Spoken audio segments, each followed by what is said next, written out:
Assalamualaikum students, welcome to Funds Academy with lecture number 33, chapter number 8, Doppler's effect Baba topic आ जाएगी, Doppler's effect, okay? So, इकड़ो होंदा source, भी होंदा listener या observer, okay? First के हो,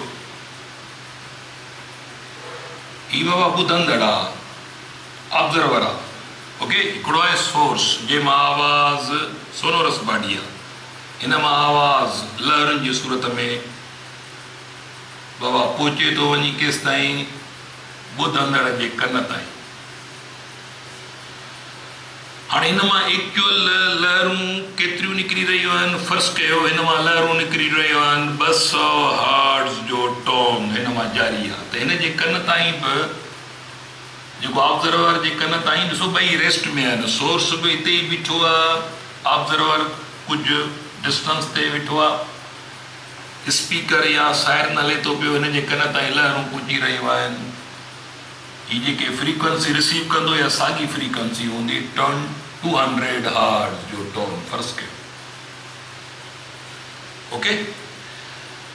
पर जेकॾहिं फर्ज़ कयो हिननि ॿिन्ही मां जेकॾहिं ही ॿुधंदड़ जेको आहे लिसनर इहो थो जेकॾहिं सोर्स जे क़रीब वञे या सोर्स खां वधीक या परे थो वञे त पोइ जेका एक्चुअल फ्रीक्वेंसी आहे उहा हिन जे कन ताईं न पहुचंदी। जेकॾहिं वेझो थो अचे त फ्रीक्वेंसी इहा वधी वेंदी ऐं जेकॾहिं परे थो वञे त पोइ हिन जे कन ताईं फ्रीक्वेंसी घटि। हाणे जेकॾहिं फ्रीक्वेंसी एक्चुअल फ्रीक्वेंसी खां जेकॾहिं फ्रीक्वेंसी वधंदी त पोइ ही महसूसु कंदो श्रिल्ड साउंड, पर जेकॾहिं एक्चुअल फ्रीक्वेंसी खां हिन जो कन घटि लहरूं रिसीव कंदो त पोइ ही ग्रेव साउंड यानी महसूसु कंदो। हाणे जेकॾहिं फर्ज़ कयो सोर्स हिते ई आहे, जेकॾहिं लिसनर हिकिड़ो हीअं थो अचे हिकिड़ो लिसनर परे थो वञे त जेको लिसनर क़रीब ईंदो हिन जे कननि में श्रिल्ड साउंड हूंदो, जेको परे वेंदो हुन जे कननि में साॻियो ई आवाज़ जेको ग्रेव हूंदो, त जेको परते वेंदो लहरुनि खां सोर्स खां उहो ग्रेव साउंड रिसीव कंदो, जेको वेझो ईंदो उहो श्रिल्ड साउंड। साॻे नमूने सां जेकॾहिं सोर्स हिते ई आहे यानी लिसनर हिते ई आहे, ॿुधंदड़ वेठो आहे, हाणे सोर्स जेकॾहिं वेझो ईंदो तॾहिं बि हुन जे कन ताईं ही श्रिल्ड साउंड महसूसु कंदो जेकॾहिं सोर्स क़रीब थो वञे, छाकाणि जो इज़ाफ़ी लहरूं हुन जे कन ताईं पहुचंदियूं। पर जेकॾहिं सोर्स परे थो वञे त पोइ हिन जे कन ताईं एक्चुअल फ्रीक्वेंसी न पहुचंदी, पोइ ही ग्रेव साउंड रिसीव कंदो। हाणे अहिड़ा अहसासात अहिड़ियूं यानी अहिड़ी ऑब्ज़र्वेशन असां डेली लाइफ में कंदा आहियूं। ॾिसो असांजे कननि ताईं गलियुनि जा गिटियुनि जा आवाज़ पहुचनि था, मुख़्तलिफ़ स्कूटर गुज़रनि था, कारूं गुज़रनि थियूं, गाॾियूं गुज़रनि थियूं, असां खे उन्हनि जो आवाज़ पहुचे थो पियो, असां वेठा आहियूं कंहिं गलीअ में कमरे में या असां उहे गाॾियुनि खे ॾिसूं कोन था, पर आवाज़ असां ताईं पहुचनि था या आवाज़नि मां महसूसु कंदा आहियूं त हिकिड़ी शइ आई, हिकिड़ी शइ गुज़री वई, हिकिड़ी शइ वेझो अचे थी पई, हिकिड़ी शइ वरी वेझो अची गुज़री वई। त इहो आवाज़ ज़रिए असां इहो महसूसु कंदा रहिया आहियूं त शयूं अचनि वञनि थियूं पयूं, मोशन में आहिनि, आयूं वरी गुज़री वियूं, आवाज़ मां महसूसु कयोसीं। त हिकिड़ी सोनोरस बॉडी आवाज़ पैदा कंदड़ बॉडी जेकॾहिं तव्हां खां परे खां अचे थी पई तव्हांजे क़रीब, त पोइ तव्हांजे कननि में जेका सेंसेशन पैदा थींदी उहा आवाज़ ग्रेव मां श्रिल थींदो वेंदो, पोइ वधी मैक्सिमम क़रीब आई त वधि में वधि श्रिल टोन हाणे तव्हांखे जेॾीमहिल परे थी वेंदी त पोइ आवाज़ श्रिल मां वरी ग्रेव थींदो ऐं तव्हां महसूसु कंदा आहियो त इहा शइ गुज़री वई। वरी बि यादि रखो जेकॾहिं हिकु सोनोरस बॉडी आहे, आवाज़ पैदा कंदड़ बॉडी आहे, कहिड़ी बि शइ आहे, उहा मोशन में आहे, अचे थी तव्हांजे क़रीब ईंदी थी वञे, आवाज़ तव्हांजे कननि ताईं पहुचे थो त आवाज़ ग्रेव मां श्रिल थींदो वेंदो ऐं तव्हां महसूसु कंदा आहियो त शइ वेझो अची रही आहे। पर वधि में वधि वेझो अची हाणे जेकॾहिं तव्हां खां गुज़री थी वञे त पोइ साॻियो आवाज़ वरी श्रिल मां ग्रेव थी वेंदो आहे। हाणे इहा एक्चुअली पिच में चेंज आहे बिकॉज़ ऑफ रिलेटिव मोशन। हाणे रिलेटिव मोशन जे करे लाॻापियल हरकत जे करे या त सोर्स हरकत में आहे या त लिसनर हरकत में आहे, ॿिन्ही जी हरकत जे करे या ॿई हरकत में आहिनि हिकु ई वक़्तु। सोर्स ऐं लिसनर हिक ॿिए जे वेझो था अचनि, वरी हिक ॿिए खां वरी परे था वञनि हिक ॿिए खां, त पोइ जेको आवाज़ तव्हांजे कननि ताईं पहुचंदो इहो डिफरेंट क़िस्म जो हूंदो, शिरल थींदो, वरी ग्रेव थींदो, माना पिच में तब्दीली ईंदी due to relative motion of source and listener. त इहो जेको पिच में तब्दीली थी अचे because of relative motion source and listener, त इन तब्दीलीअ खे चइबो आहे डॉपलर्स इफेक्ट। ओके, छा सर को इनखे बाबा, इनखे डॉपलर्स इफेक्ट चइबो आहे। यानी मां लिखांसि थो हिते change in pitch of sound, change in pitch of sound, pitch of sound due to change in pitch of sound due to relative motion of source and listener. Source and listener is called Doppler's effect. Is called Doppler's effect. इनके Doppler's effect जो हुआ change in pitch of sound या change in frequency of sound due to relative motion of source and listener is called Doppler's effect. Okay? तो इहो daily life में तव्हां Doppler's effect ज़रिए ई तव्हांखे अहसासु थींदो आहे, तव्हां सम्झी वेंदा आहियो त शयूं जेके तव्हांखे नज़र में नथियूं अचनि उन्हनि जो आवाज़ु पहुचे थो ऐं तव्हां महसूसु कंदा आहियो त शयूं तव्हांजे क़रीब अची वरी तव्हां खां गुज़री वियूं, परे हली वियूं आवाज़ ज़रिए।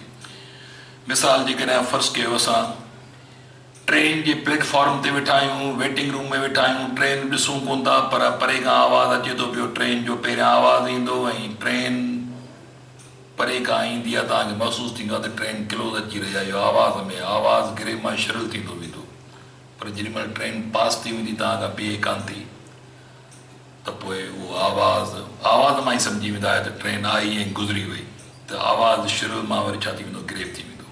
ओके, त इहो जेको सोर्स आहे ट्रेन आहे उनजे मोशन जे करे या तव्हांजे कन ताईं जेको आवाज़ जे तब्दीलीअ जो अहसासु आयो, आवाज़ शिरल ग्रेव मां शिरल वरी शिरल मां ग्रेव थी वियो, माना हिकिड़ी शइ आई वरी पास थी वई, त इहो जेको आवाज़ जे पिच में तब्दीली आहे because of relative motion is called Doppler's effect. Okay, हाणे असां वटि केसिस आहिनि, डिफरेंट केसिस आहिनि, डॉपलर इफेक्ट जा डिफरेंट केसिस आहिनि। मिसाल case number 1 Baba, case number 1 when source is at rest and listener is moving.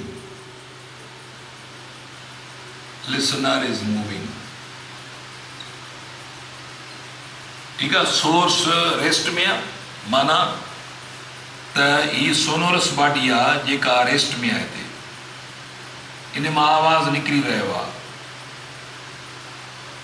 अॻियां ॿुधंदड़ आहे बाबा, लिसनर आहे, लिसनर असां हिनजे कन खे ज़ाहिर था कयूं, लिसनर आहे। ओके, हाणे लिसनर, हाणे मेन केस त ही आहे त लिसनर मूव कंदो, पर इन जो सब केस आहे लिसनर आया वेझो थो अचे या परे थो वञे, त ॿ सब केस थींदा। नंबर 1 when listener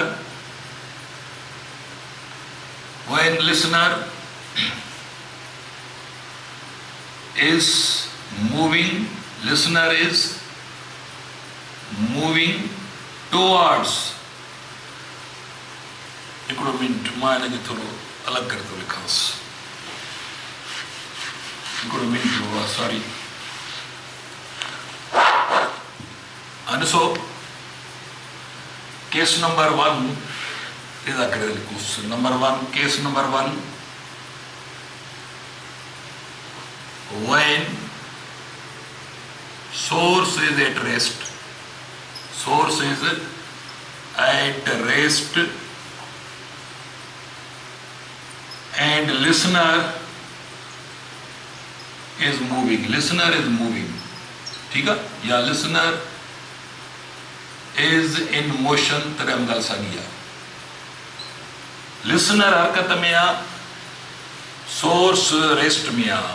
उहो बि कीअं, उन में बि मूं तव्हांखे ॿुधायो त सोर्स इते ई बीठल आहे, माना फिक्स आहे सोर्स किथे. तव्हां इन मां इहो साउंड वेव्स निकिरी रहियूं आहिनि ऐं साउंड वेव्स इन लिसनर जे यानी ऑब्जर्वर जे कन ताईं पहुची रहियूं आहिनि. ठीकु आहे, त हाणे हिन मां एक्चुअल जेका फ्रीक्वेंसी आहे उहा असां ज़ाहिर कंदासीं एफ सां. हाणे सुवाल इहो आहे त लिसनर जेकॾहिं हरकत में आहे, माना ऑब्जर्वर खे रफ़्तार हूंदी, वी नॉट ई ऑब्जर्वर जी रफ़्तार आहे. जेका साउंड जी रफ़्तार हूंदी, साउंड जी रफ़्तार खे असां वी सां ज़ाहिर कंदासीं, स्पीड ऑफ साउंड. त here V is speed of sound. ठीकु आहे, जॾहिं त सोर्स खे रफ़्तार कोन्हे, सोर्स हितां ई आहे, आवाज़ निकिरे थो, हिनखे रफ़्तार आहे पंहिंजी. And V naught is speed of listener. Listener या ऑब्जर्वर, ऑब्लिक ऑब्जर्वर. ॿुधंदड़ या मुशाहिदो कंदड़. हाणे हिन जो थींदो सब केस, ॿ सब केस थींदा आहिनि. कारे थो लिसनर जेकॾहिं वेझो थो अचे त ही फ्रीक्वेंसी एफ डैश केतिरी रिसीव कंदो, ऐं जेकॾहिं परे थो वञे त फ्रीक्वेंसी केतिरी रिसीव कंदो, फॉर्मूलो थींदो. त case number 1, when listener is moving towards stationary source. बाबा, हाणे सोर्स रेस्ट में आहे, स्पीकर आहे कंहिं भित में लॻल आहे, या सायरन आहे कंहिं व्हीकल में आहे, पर व्हीकल रेस्ट में आहे. ठीकु आहे, हाणे हुन मां साउंड वेव्स निकिरनि थियूं पयूं.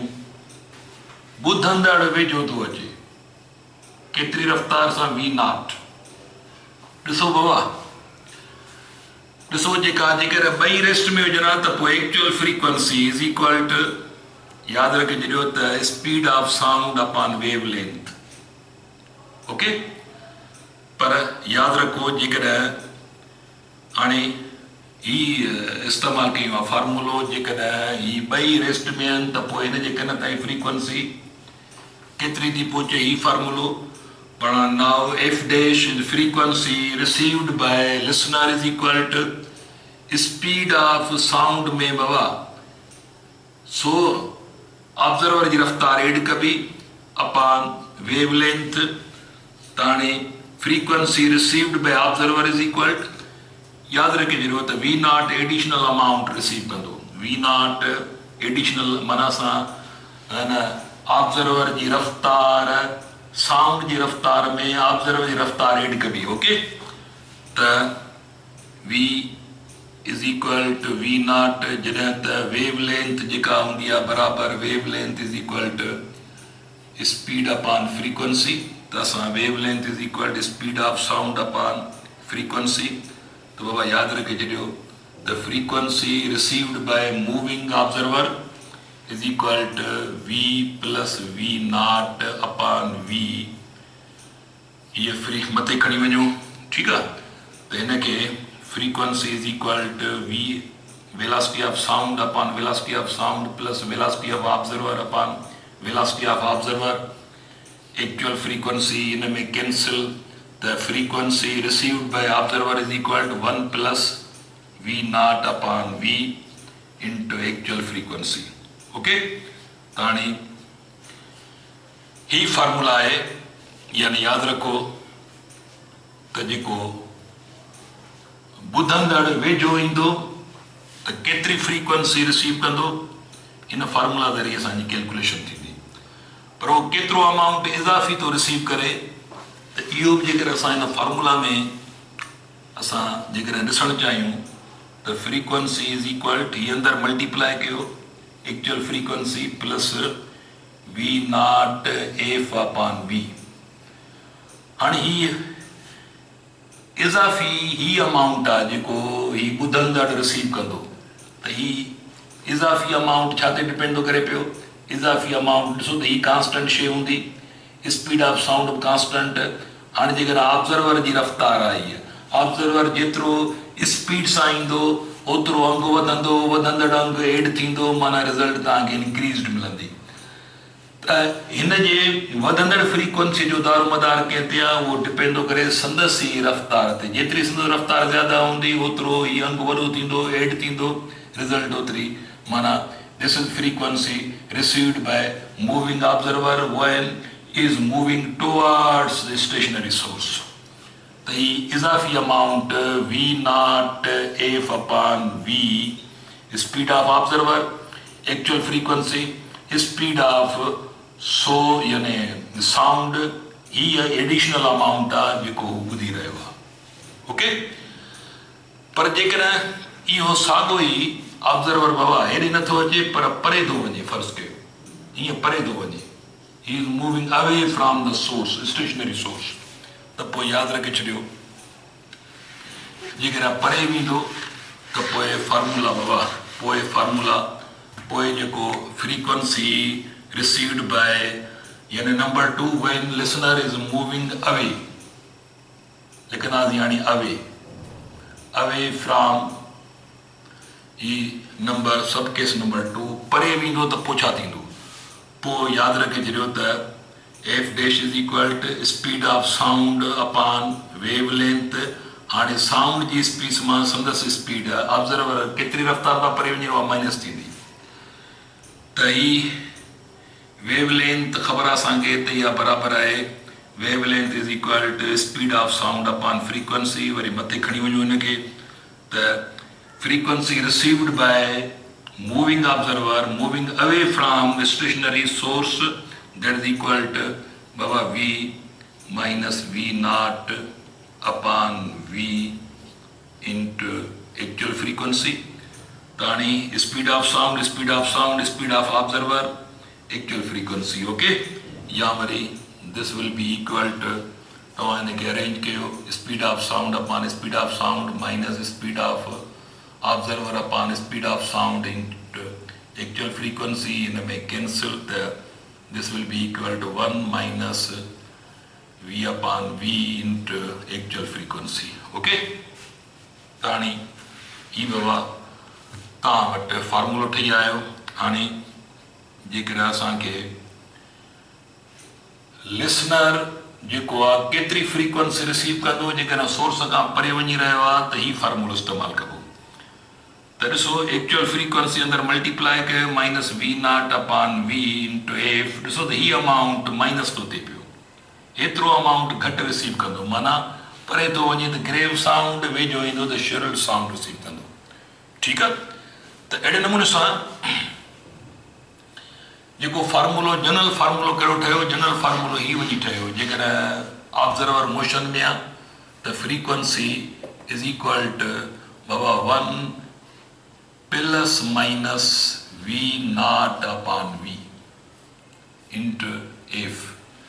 ही जनरल फार्मूला आहे। जेकर हाणे प्लस इस्तेमालु कबी हिते, जेकर वेझो थो अचे, माइनस इस्तेमालु कबी जेकर परे थो वञे, त जनरल फार्मूला हिते ॾिसो त ऑब्ज़र्वर जी रफ़्तार लिखियलु आहे, माना ऑब्ज़र्वर हरकत में आहे। इहो केस आहे जेॾी महिल ऑब्ज़र्वर ॿुधंदड़ माना हरकत में आहे। एक्चुअल फ्रीक्वेंसी आवाज़ जी रफ़्तार 1 प्लस माइनस, असां गॾे इक्वेशन लिखी आहे, हिकिड़े में प्लस आहे त ॿिए में माइनस आहे। हाणे इहा गॾियल इक्वेशन आहे हिकु केस जी, जेको जंहिं केस में सोर्स रेस्ट में आहे, आवाज़ हुन मां निकिरी रहियो आहे, लिसनर वेझो अचे थो, परे वञे थो, त जेकर वेझो थो अचे त प्लस इस्तेमालु कबी, परे थो वञे त माइनस इस्तेमालु कबी।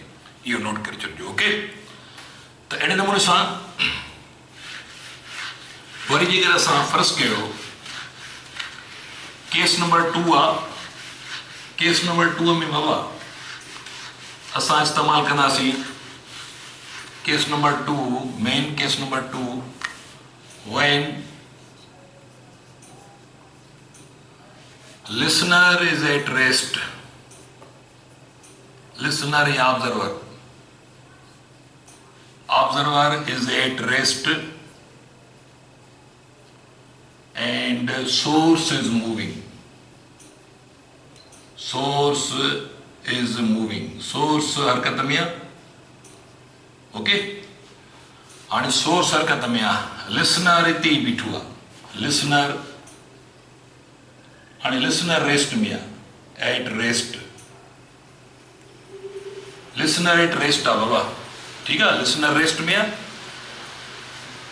Source जेको आहे इहो source इहो हाणे मोशन में हूंदो पर हिन जा ॿ सब केस थींदा. मोशन में कीअं कारे थो अचे सोर्स यानी ॿुधंदड़ जे वेझो थो वञे या ॿुधंदड़ खां परे थो वञे. जेकर ॿुधंदड़ जे वेझो वेंदो त पोइ हिन मां निकिरंदड़ लहरुनि जी बाबा स्ट्रक्चर अहिड़ी थी वेंदी. माना वेव्स कंप्रेस थींदी वेंदियूं. माना जेकर सोर्स हीअं थो मूव करे त हीअ आहे सोर्स जी रफ़्तार. हाणे साउंड जी रफ़्तार त हूंदी हूंदी. ओके. पर जंहिं तरफ़ जेकर सोर्स हिन तरफ़ थो वञे त कंप्रेशन हिक ॿिए जे क्लोज़ ईंदा. माना wave length will be shortened. नई वेव लेंथ हूंदी. हाणे सोर्स हेॾे थो वञे त अॻियां लहरूं हिक ॿिए जे क़रीब ईंदियूं. माना वेव लेंथ शॉर्ट थींदी ऐं पोइ ते वरी वेव लेंथ लॉन्ग थींदी वेंदी. जेतिरो हेॾां वेव लेंथ शॉर्ट थींदी ओतिरो वेझो हेॾां लॉन्ग थींदी वेंदी. हाणे ॾिसो त हिन पासे एक्चुअल वेव लेंथ न आहे त हाणे शॉर्ट एंड वेव लेंथ आहे. उहा शॉर्ट एंड वेव लेंथ केतिरी हूंदी. Short and wave length is equal to ॾिसो वेव लेंथ बराबरि हूंदी आहे स्पीड अपॉन फ्रीक्वेंसी. पर वेव लेंथ केतिरो शॉर्ट थींदी आवाज़ जी रफ़्तार मां सोर्स जी रफ़्तार. हिन सोर्स जी रफ़्तार केतिरी आहे हिन आवाज़ जी रफ़्तार मां माइनस कबी. हीअ तव्हां वटि शॉर्ट एंड वेव लेंथ आहे. ओके. हाणे हिन जे कन ताईं ज़ाहिर आहे वेव लेंथ शॉर्ट थींदी त माना फ्रीक्वेंसी हाई थींदी. हाणे हिन जे कन ताईं वधीक लहरूं एक्चुअल ही रेस्ट में हुजे त एक्चुअल लहरूं हिन ते कन ते पुॼंदा. पर ही सोर्स हाणे स्पीड सां वञे थो पियो काॾे टुवर्ड्स यानी हिन जा सब केस वरी ॿ. when source is moving towards stationary observer बीठल आहे बाबा एट रेस्ट ऑब्जर्वर. हाणे हिन जे कन ताईं एक्चुअल लहरूं न पहुचंदियूं पर इज़ाफ़ी लहरूं ही शिल्ड टोन महसूसु कंदो वेंदो ऐं जंहिं ज़रिए हिनखे अहसासु थींदो त something is approaching two him her का शइ हिन जे क़रीब अची रही आहे. ओके. त हाणे फ्रीक्वेंसी केतिरी रिसीव कंदो F dash that is equal to ॾिसो बाबा frequency received by resting observer is equal to त हिते speed of sound upon wave length shortened हूंदी. हुते हीअ वेव लेंथ आहे shortened. The frequency received by stationary observer is equal to हाणे shortened wavelength v minus v speed of sound speed of source upon actual frequency. त frequency received by a stationary observer is equal to speed of sound into actual frequency upon speed of sound minus speed of source. ही फार्मूलो इस्तेमाल थी. त ही फार्मूलो ॾिसो त denominator में difference आहे. ही मैथमेटिकली यादि रखे छॾियो त हीअ अंग जेतिरो वॾो थींदो आवाज़ जी रफ़्तार मां कटिबो डिनोमिनेटर नंढो थींदो फ्रीक्वेंसी वधंदी. माना जेतिरो ई हाई स्पीड सां वेंदो ओतिरो फ्रीक्वेंसी हुनजे कन ताईं वधंदड़ हूंदी. त हीउ फार्मूला आहे हिकिड़ो. पर जेकॾहिं इहो सोर्स या परते हलियो थो वञे या वापसि थो थिए हेॾे वापसि थो थिए या हितां पास थी परते थो वञे त पोइ वेव लेंथ जेका हूंदी उहा बाबा वरी लांगर वेव लेंथ हूंदी देन एक्चुअल. त पोइ वेव लेंथ उहा लांगर केतिरी थींदी जेकॾहिं हीअ वापसी थो करे त पोइ हेॾे वेव लेंथ शॉर्ट एंड हूंदी वरी हेॾे लांगर वेव लेंथ हूंदी. हीअ वापसि निकिरे हेॾे थो वञे त या उन खां परते हलियो थो वञे त पोइ वेव लेंथ जेका थींदी उहा आवाज़ जी रफ़्तार मां हिन सोर्स जी रफ़्तार पोइ वरी हेठि कबी अपॉन इफ ताणी increased wavelength है, increased wavelength है, या increased wavelength once again case number 2 when source is moving towards na hancha moving away from stationary observer बीठल है. ओके तो इन सूरत हाल में जेका फ्रीक्वेंसी रिसीव कंदो उनके कन ताईं जेके लहरूं पुॼंदियूं लॉन्गेस्ट वेवलेंथ हूंदी माना शॉर्ट एंड फ्रीक्वेंसी हूंदी उहा हाणे ग्रेव साउंड रिसीव कंदो त उहा frequency that is equal to speed of sound upon increased wavelength. And उहा इंक्रीज्ड वेवलेंथ जेका आहे सा इंक्रीज्ड वेवलेंथ इहो वैल्यू आहे speed of sound plus additional amount of speed of source upon actual frequency. त ही बाबा फार्मूलो वञी पीअंदो ही the frequency received by stationary observer is equal to speed of sound actual frequency मथे हली वेंदी upon speed of sound plus speed of source. हाणे जेकर तव्हां मैथमेटिकल सेंस आहे ॾिसो त सोर्स जेतिरी वधीक रफ़्तार सां परे वेंदो माना हीअ अंगु वधंदो त हिन में एड थींदो डिनोमिनेटर वंडींदड़ वॾो थींदो त लाज़मी रिज़ल्ट नंढी थींदी. ओके जेतिरो हीअ अंगु वॾो थींदो माना ऑब्जर्व सोर्स पंहिंजी जेतिरो हाई स्पीड सां परे वेंदो ओतिरो हुनजे कन ताईं फ्रीक्वेंसी घटि पहुचंदी. माना हाणे जेकर सोर्स हेॾे थो वञे हुनजे क़रीब त श्रिल साउंड, परे थो वञे त ग्रेव साउंड. इहो डॉपलर इफेक्ट. ठीकु आहे त हीउ फार्मूलो तव्हां ज़हन में रखिजो. त हाणे जनरल फार्मूलो जेको थींदो frequency received by observer when source is in motion तो V एफ अपॉन V पहिरियां माइनस इस्तेमालु कबी जेकर वेझो थो वञे वरी प्लस इस्तेमालु कबी जेकर परे थो वञे त हीउ जनरल फार्मूला आहे. ओके त हीउ तव्हां ज़हन में रखो तव्हांजे बुक्स में एडिशन लिखियलु आहे. त इहो केस नंबर 2 जेकर हीउ सोर्स जी रफ़्तार आहे हिते ॾिसो सवेल V नॉट ओ ई माना उहा ऑब्जर्वर जी रफ़्तार आहे त फार्मूला मां इहा सुञाणप आहे जे सोर्स जी रफ़्तार आहे. हीउ प्लेन V जेका स्पीड ऑफ साउंड आहे. Okay and number 3 case when both are moving. and both are कीअं था मूव कनि सोर्स बि हरकत में आहे ऐं लिसनर बि हरकत में आहे. both are moving हाणे कीअं मूव कंदा ॿई हिक ॿिए जे वेझो ईंदा वरी हिक ॿिए खां परे हलिया वेंदा. त when both are moving त case number 3 when both source and listener are in motion. by motion में है. ठीक है जो सब case when both are approaching to each other माना भाई एक ॿिए जे करीब था पहुचनि. when both are coming close to each other या both are approaching to each other. Okay भाई हिक ॿिए जे करीब था जॾहिं सब केस आहे माना फर्ज़ कयो जेकर फॉर एग्जांपल बाबा ही हिकिड़ी कार आहे इन कार में हिकिड़ो ऑब्जर्वर फॉर एग्जांपल सीट ते वेठो आहे साम्हूं हुनजे हिकिड़ी फर्ज़ कयो वेन आहे जंहिंमें सायरन लॻल आहे.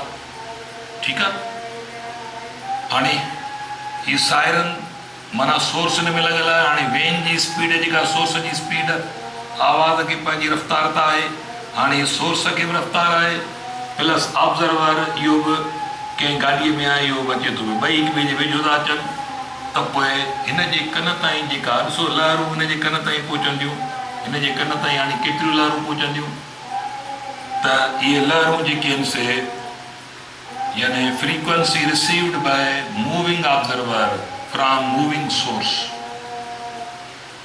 the speed of sound plus speed of observer upon speed of sound minus speed of source. ये फार्मूला वञी ठहंदो into actual frequency. असांजो फार्मूले जी स्ट्रक्चर ये हूंदी बाबा. ॾिसो ही न्यूमिनेटर में आवाज़ सोर्स माना ऑब्जर्वर पंहिंजी रफ़्तार वधाईंदो तॾहिं न्यूमिनेटर वधे थो माना रिज़ल्ट वधंदी फ्रीक्वेंसी वधंदी. जेकर सोर्स पंहिंजी रफ़्तार थो वधाए तॾहिं बि डिनोमिनेटर नंढो थींदो, हिन मां माइनस थींदो, तॾहिं बि फ्रीक्वेंसी वधंदी। त ही ॿ अंग अहिड़ा आहिनि जेकॾहिं ही थो पंहिंजी स्पीड वधाए तॾहिं बि फ्रीक्वेंसी वधीक थी पहुचे, ही थो स्पीड वधाए तॾहिं बि हिन ते फ्रीक्वेंसी वधीक पहुचंदी। हिन जी स्ट्रक्चर अहिड़ी आहे। ओके, पर जेकॾहिं हाणे हिक ॿिए खां वरी परे हलिया वेंदा त पोइ फ्रीक्वेंसी ही तव्हांजो बाबा यादि रखिजे, पोइ फार्मूला जो स्ट्रक्चर उलट थी वेंदा, मथे minus V naught upon speed of sound plus V S. हाणे हिन में तव्हां ॾिसो ही एक्चुअल फ्रीक्वेंसी, त ही अंक वधंदो त माइनस थींदो, ही अंक वधंदो त हेठि डिनोमिनेटर हेठि थो थिए, रिज़ल्ट घटिबी, मथियो न्यूमिनेटर घटिबो त रिज़ल्ट घटिबी, डिनोमिनेटर वधंदो त रिज़ल्ट घटिबी। त ही फार्मूला आहे जेकॾहिं हिक ॿिए खां ॿई परे था वञनि, ही फार्मूला आहे जेकॾहिं ॿई हिक ॿिए जे वेझो था अचनि। ओके, त इहो तव्हांजा ॿ केस आहिनि। हिन खे जनरल फॉर्म में कीअं लिखंदो त फ्रीक्वेंसी रिसीव्ड बाय